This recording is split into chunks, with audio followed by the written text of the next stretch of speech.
उमर रज़ियल्लाहु की तलवार है।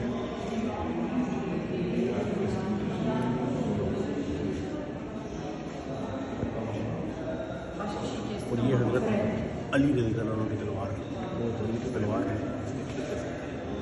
और हज़रत उस्मान की, अबू बकर, चारों खलीफा राशिदीन की।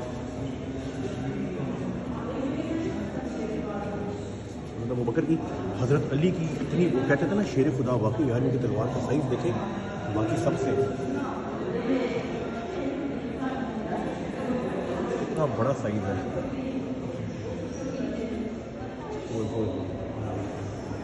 और ये ऊपर, सबसे ऊपर वाली तरफ तलवार देखो, इसमें कोई डिफरेंट स्टाइल की, इसके अंदर गैप है। देखिए आप, इसके अंदर किसी डिफरेंट स्टाइल की हुआ है।